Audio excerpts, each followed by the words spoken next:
Good morning everyone, চলে এসেছি নতুন একটা ব্লগ নিয়ে। আজ বুধবার, দুপুর এখন 12:30। তো কালকে যে আমার বন্ধুর দাদার বিয়ে ছিল, আজকে তার রিসেপশন। তো আজকে সেখানেই যাব। এটা আমাদের খুব কাছাকাছি, 5-10 মিনিটের রাস্তা।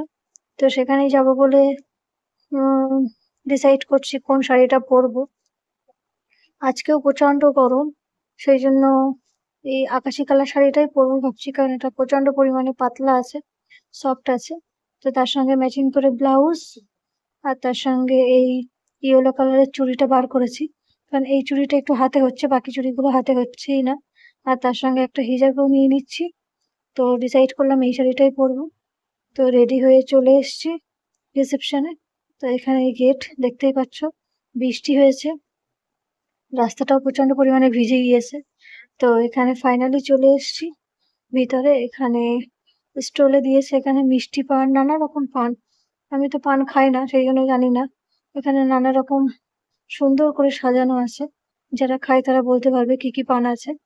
আর এখানে দিচ্ছে লস্যি, এখানে দিচ্ছে পকোড়া, আর এখানে দিচ্ছে কফি।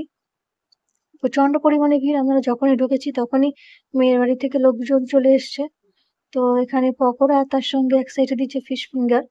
তো আমি 1 প্লেট ফিশ ফিঙ্গার আর পকোড়া নিয়ে নিয়েছি।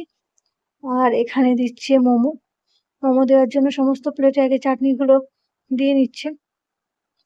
তো এখানেও মোমো দিয়েছে, দেখতেই পাচ্ছ তোমরা। তো স্টলের জিনিসগুলো খুব ভালোই দিয়েছে। আর এখানে দিচ্ছে আইসক্রিম। তো হঠাৎ করে একটা বন্ধুর সঙ্গে দেখা হয়ে গেছে, কালকে বিয়ে বাড়ি, ওর সঙ্গে দেখা হয়নি, আজকে রিসেপশনে এসছে, ওর সঙ্গে দেখা হয়েছে। আমরা একই সঙ্গে স্কুলে পড়তাম। তো কফি খাওয়া হয়নি, সেই জন্য আমি আর ও দুজন মিলে একটা করে কফি নিলাম। নিয়ে খেতে খেতে গল্প করছি, ভালো লাগছে, অনেকদিন পরে দেখা হয়েছে। বিয়ের পরে তো আর দেখাই হয় না। আর এটা হচ্ছে ওই বন্ধুটা, আর একটা ভাই, এরা 2 ভাই। তো এখানে এরা আইসক্রিম খাচ্ছে, আর আমি এক সাইডে বসে গল্প করছি ওদের সঙ্গে। এটা আমার একটা বন্ধু, এটা আর আগেরটা, এরা 2 ভাই, এর নাম মঈন। তো খাওয়া দাওয়া হয়নি এখনো, বসে গল্প করছি, প্রায় 2টা-2:30টার মতো বাজতে যাচ্ছে। তো এখানে ফাইনাল একটা ফটো তোলার জন্য এসেছি। এখানে হচ্ছে এই যে আমার বন্ধুটা তৌসিফ, এর দাদা রিসেপশনে আমরা এসেছি। এখানে ফটো তোলা হচ্ছে, সবাই মিলে খুব আনন্দ হয়েছে, অনেকদিন পরে সবার সঙ্গে সামনাসামনি দেখা হয়েছে। তো প্রায় 2:30-3টে বাজে। তো আমরা খাওয়ার জন্য চলে এসেছি। প্রথমেই দিয়ে দিয়েছে নান পুরি, আর তার সঙ্গে চানা পনির। এটা খুব একটা আমার পছন্দ না, 1-2 বার খাই, আর বাকিটা নষ্টই হয়। আর তার সঙ্গে দিয়ে দিয়েছে একটা এক রকমের পোলাও টাইপের, খুব সুন্দর টেস্ট। তার সঙ্গে দিয়ে দিয়েছিল একটা আলু, আর এটা দিয়েছে চিংড়ি মাছের মালাইকারি, আর দিয়েছে মাছের কালিয়া। এখানে দিয়ে দিয়েছে চিকেন কষা। চিকেন কষাটা আমার খুবই ফেভারিট, বিয়ে বাড়িতে যাই হোক না কেন চিকেন কষাটা পেলে আমি আর অন্য কিছুই নিই না। আর দিয়েছিল বিফ কষা, আর লাস্টে দিয়েছে চাটনি আর পাঁপড়। আইসক্রিমটা যেহেতু স্টলে দিয়েছিল, সেই জন্য এখন আর আইসক্রিম দেয়নি। তো খাওয়া দাওয়া শেষ করে এখন প্রায় 3:30-4টে বাজে, বাড়ির জন্য রওনা দিয়েছি। প্রচন্ড পরিমাণে আমাদের খাওয়াও শেষ হয়ে গেছে, প্রচন্ড পরিমাণে বৃষ্টি হয়েছে। তো দেখতেই পাচ্ছ, নতুন 2টো অতিথি এসছে, সামনে ঘুরে বেড়াচ্ছে। প্রচন্ড পরিমাণে বৃষ্টি হয়েছে, রাস্তাটা প্রচন্ড পরিমাণে ভিজে গিয়েছে। একটা জিনিস ভালো হয়েছে, খাওয়া দাওয়া শেষ হয়ে গেছে, আর বৃষ্টিও হয়েছে। তো ফাইনালি বাড়ি চলে এসেছি, দেখতেই পাচ্ছ ঘরের কি অবস্থা। বিয়ে বাড়ি যেতে খুব আনন্দই হয়, আর বিয়ে বাড়ি যাওয়ার জন্য প্রচন্ড পরিমাণে ঘরদোর আমরা অগোছালো করে রাখি, শাড়ি, মেকআপের জিনিস সমস্ত কিছু দিয়ে। কিন্তু এখন কিছু করার নেই, ফাইনালি সেইগুলো এখন গুছিয়ে তুলতে হবে। বার করার সময় আমরা এত ভাবি না যে এগুলো আবার গুছিয়ে তুলতেও হবে, ব্যবহার করার জন্য করে তাই চলে যায়।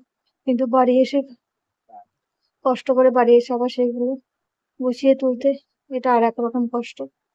তো চলো, যেহেতু এখানেই খাটের উপরেই একটু রেস্ট নেবো, সেই জন্য অগোছালো জিনিসগুলো সবই তুলে একটু এক সাইড করে নিচ্ছি। ভালো জায়গায়, পরিষ্কার জায়গায় শুতে একটু ভালোই লাগে। তো হাতে কাজ থাকলে শুয়েও শান্তি পাওয়া যাবে না। তো এখানে এগুলো সবই গুছিয়ে নিচ্ছি। আবার কবে বিয়ে বাড়ি পড়বে বার করবো জানি না। তো ফাইনালি খুবই আনন্দ হলো, অনেক বছর পর, অনেক বছর না, 1 বছর পরে বিয়ে বাড়িতে গিয়েছি, কিন্তু মনে হচ্ছিল অনেক বছর পরে বিয়েতে যাইনি, অনেক বছর। তো ফাইনালি সবই প্রায় গুছিয়ে নিয়েছি। চলো এইগুলো যেখানকার জিনিস সেখানে গুছিয়ে রেখে দিই। দুটো দিন খুব আনন্দ করেই কাটলো, ভালোও লাগলো। আজকে খাবারের টেস্টটা খুব সুন্দর ছিল। কালকে খুব একটা বেশি ভালো খেতে পারিনি, কিন্তু আজকে খাবারগুলো প্রচন্ড পরিমাণে টেস্টি ছিল। তো খেতেও খুব ভালো লেগেছে এবং সবার সঙ্গে দেখা হয়েছে, আনন্দও করলাম খুব। তো বাড়ি চলে এসে এগুলো গুছিয়ে রাখছি, রেখে এবার একটু রেস্ট নেব। তো আমার ভিডিওটা যদি ভালো লেগে থাকে তোমরা লাইক, কমেন্ট অ্যান্ড সাবস্ক্রাইব করে দিও আমার চ্যানেল। এবং খুব শিগগিরই আবার নতুন একটা ব্লগ নিয়ে আসবো। ততক্ষণে সবাই সুস্থ থেকো, ভালো থেকো এবং সাবধানে থেকো।